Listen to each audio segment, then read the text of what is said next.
Hey, it's Clint. Yeah, you're getting a second video today because I have to. I can't not say anything about this. I gotta say something. So I'm going to, and it might make a few people mad.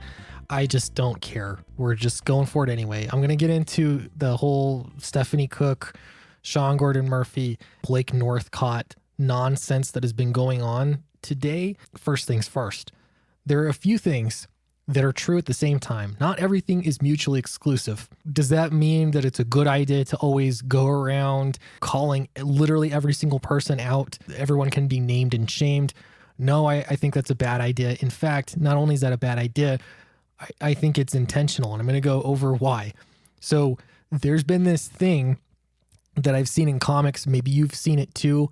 It's maybe slightly driven by jealousy. Maybe it's self-pity, or it's just trying to climb the ladder. And so for a while there, and I think still now, many people believe that you can get a foot up in comics. You can improve your situation in the comic book industry if you are more loud and more bombastic with your political threats and, basically just trying to outwoke everyone else. Now, this wouldn't be such a problem if, the comic book industry itself, if companies wouldn't care about it, if they didn't reward such behavior. Okay. So all these things are true at the same time. Okay. Something else is that Doug TenNapel went off today. He pulled Jim Lee into, I don't even want to get into all the specifics, but again, there are some things that can be true at the same time. One, you cannot like Doug TenNapel. You can be unhappy with Doug TenNapel. At the same time, you can still think that it is wrong for Sean Gordon Murphy to pull his cover from the Bigfoot Bill 2 book.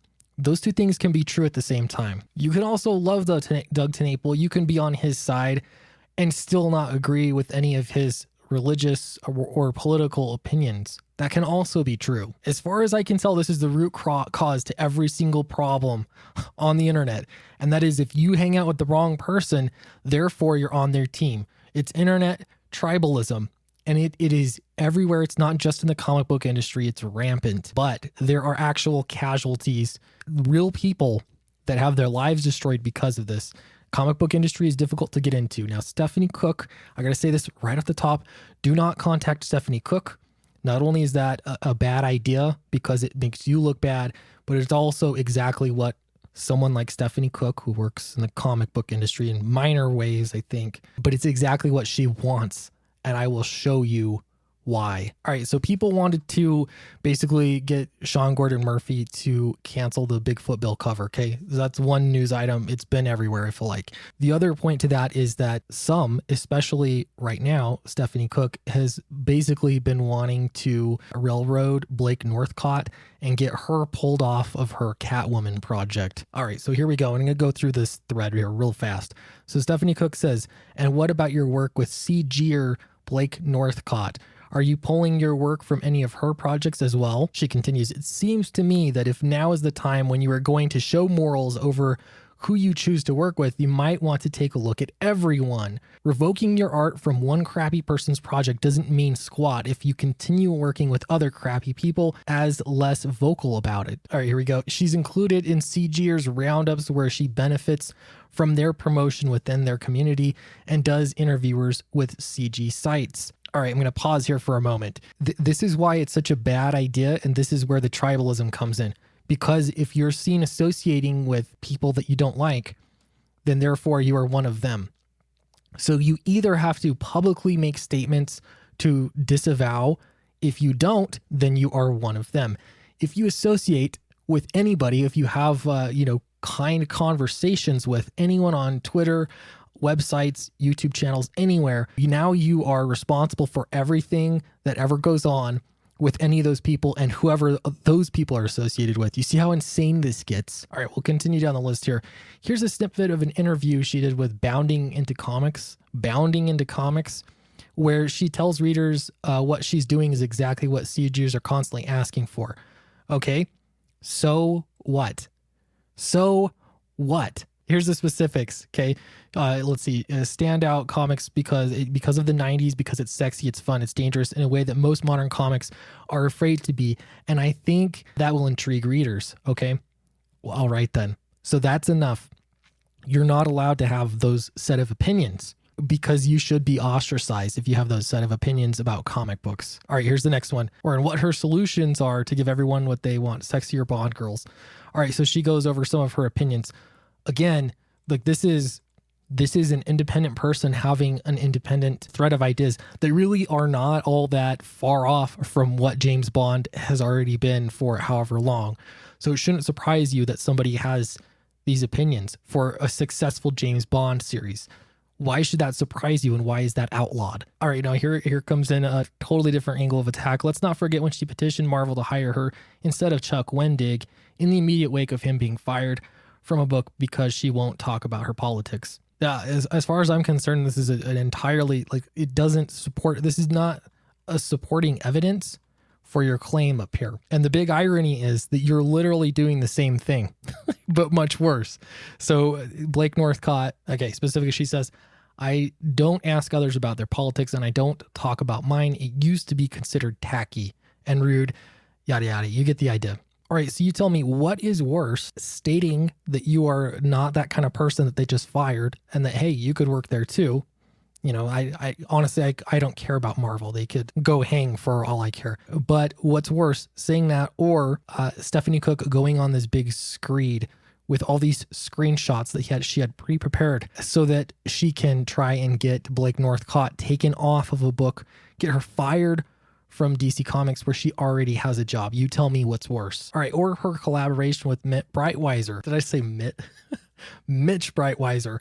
That's right. You can't even associate. It doesn't matter how many times removed you are. It doesn't matter if you associate, if you do a book, if you work with the wrong person, you should be fired from a Catwoman book. All right, now this just goes on and on and on and on and on and on and on.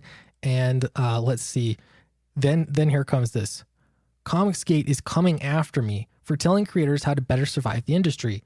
Now, does this surprise you? This statement right here was actually from a video I did a while ago.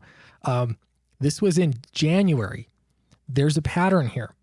So this is why I'm telling you, do not under any circumstances go to Twitter and try to talk to Stephanie Cook, because this is why she does it. She specifically is doing it so that she can get over 1,000 likes when she announces that she's being attacked by comic skaters. Now you might think I can't. I've been blocked. She's blocked everybody. Guess who she hasn't blocked? She hasn't blocked YouTubers like me.